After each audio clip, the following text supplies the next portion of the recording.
नमस्कार बंधुरा केमन आছেন সবাই। আমি ভালো আছি, আশা করি আপনারাও ভালো আছেন। আজকে আবারও একটা নতুন ভিডিও নিয়ে চলে এসেছি পাঁচ ফোড়নে। আজকে আমি করেছি বেসন আলুর ঝোল করেছি। যেদিন সবজি না থাকে ঘরে সেদিন কিন্তু এইরকম বানালে খুবই সুন্দর লাগে খেতে, আর ঝটপটও তৈরি হয়ে যায়। তো চলো, ভালো লাগলে দয়া করে পুরো ভিডিওটা দেখে নেওয়া যাক। ভিডিওটি শুরু করার আগে আমার চ্যানেলে যদি নতুন কোনো বন্ধু হয়ে থাকেন, চ্যানেলটিকে সাবস্ক্রাইব করে পাশে থাকা বেল আইকনটি প্রেস করে নেবেন। তো দেখো, বেসন ঝোল বড়া করার জন্য আমি এখানে নিয়েছি বেসন। এখানে আমি নিয়েছি আলুটাকে চৌকো চৌকো করে কেটে ধুয়ে কিন্তু জলে ভিজিয়ে রেখেছি যাতে কালো না ধরে যায়। এবারে এখানে রেখেছি মশলা, রেখেছি টমেটো, আদা, কাঁচা লঙ্কা, রসুন।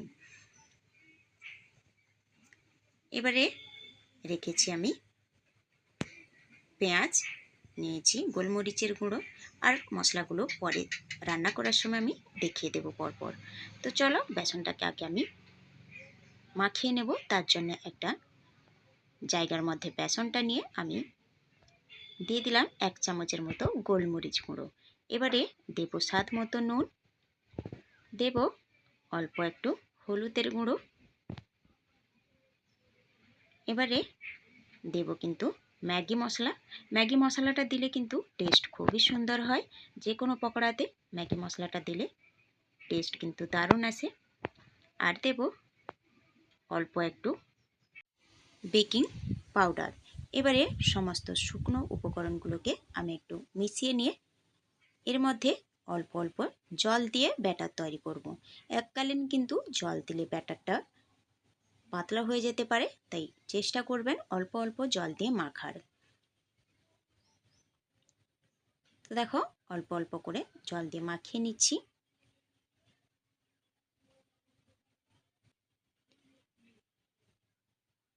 বেসনটাকে কিন্তু আমি মাখিয়ে নিয়েছি খুব ভালো করে, কিন্তু আমি জল দিয়ে মাখিয়ে নিয়ে ভালো করে ফেটিয়ে নিয়েছি। আর দেখো, এই রকম করে নিয়েছি যাতে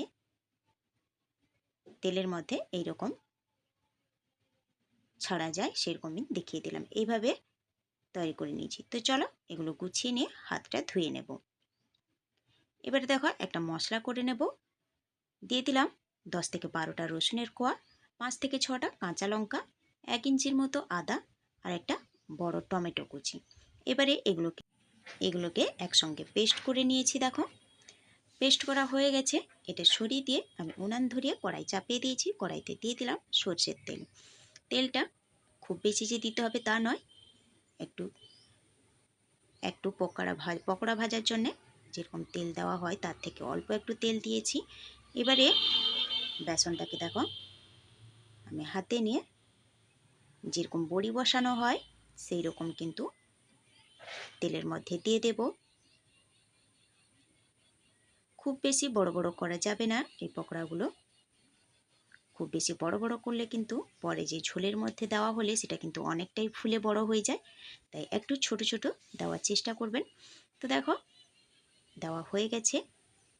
এবারে এক পিঠ হয়ে গেছে, এক পিঠ আর এক পিঠ উল্টে দিয়ে আমি লাল লাল করে ভেজে নেব। তো দেখো, ভাজা হয়ে গেছে। এগুলোকে এবারে আমি তুলে নেব।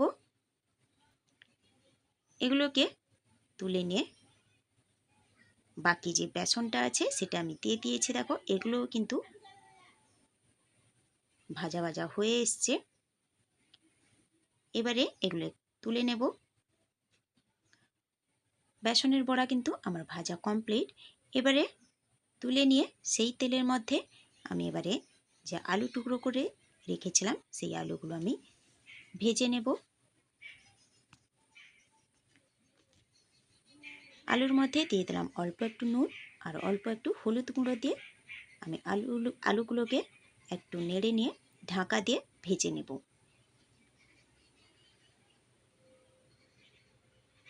আলুগুলো আমার 70% মতো সেদ্ধ হয়ে গেছে আর ভাজাও হয়ে গেছে। লাল লাল করে, হালকা লাল করে ভেজে নিয়েছি। আলুগুলোকে তুলে নেব।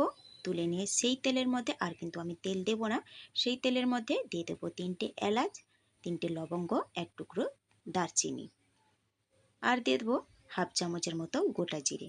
জিরে ফোড়নটা ভাজা ভাজা হয়ে এলে, একটা ভালো গন্ধ বেরোলে তার মধ্যে দিয়ে দেব একটা বড় সাইজের পেঁয়াজ আমি কুচিয়ে রেখেছি সেই পেঁয়াজটা আমি দিয়ে দেব।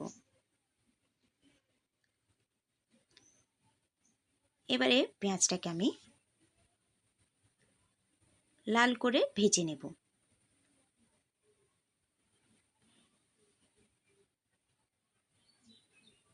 তো দেখো পেঁয়াজটা আমার ভাজা হয়ে গেছে। এবারে যে আগে থেকে মশলাটা আমি পেস্ট করে রেখেছিলাম সেটা আমি দিয়ে দিলাম।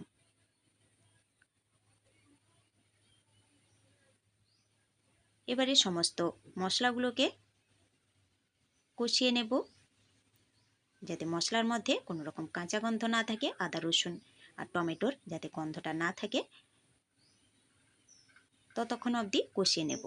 তো দেখো মশলাটাকে কিছুক্ষণ কষানোর পরে এই রকম সময় কিন্তু আমি দিয়ে দেব কিছু গুঁড়ো মশলা।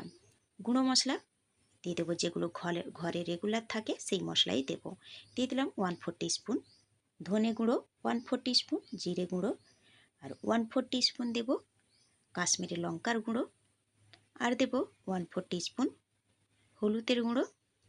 এখানে আমি কাশ্মীরি লঙ্কার গুঁড়ো ব্যবহার করেছি, ঝালের জন্য কিন্তু কাঁচা লঙ্কা দিয়েছি, তাই কাশ্মীরি লঙ্কার গুঁড়োটা আমি কালারের জন্য ব্যবহার করেছি। আর দেখো অল্প একটু নুন দিয়ে মশলাটাকে আরও একটু ভেজে নেব।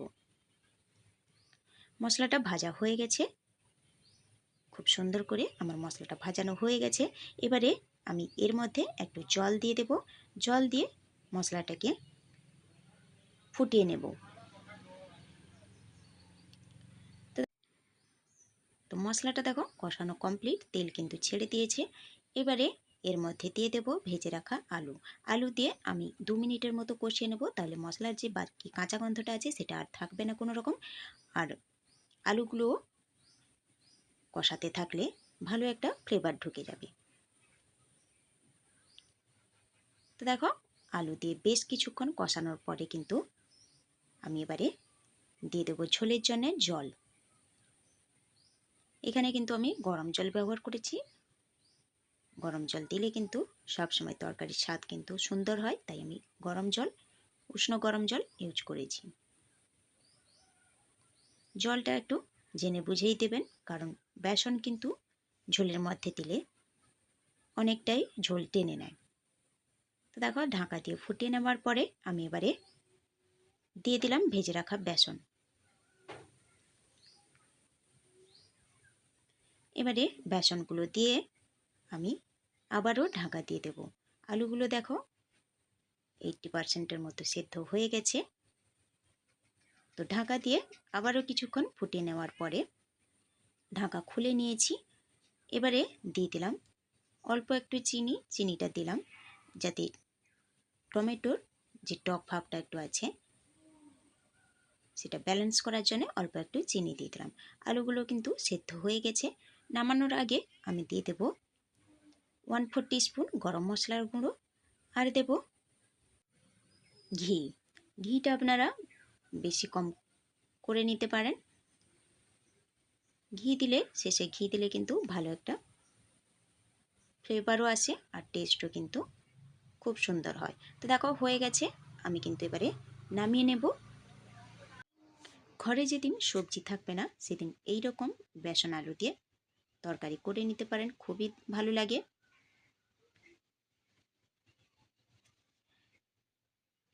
তো কেমন লাগলো আজকের ভিডিওটা অবশ্যই কমেন্ট করে জানাবেন। ভালো লাগলে লাইক শেয়ার করে দেবেন। সুস্থ থাকবেন, ভালো থাকবেন। খুব শীঘ্রই দেখা হবে পরের একটা ভিডিও নিয়ে।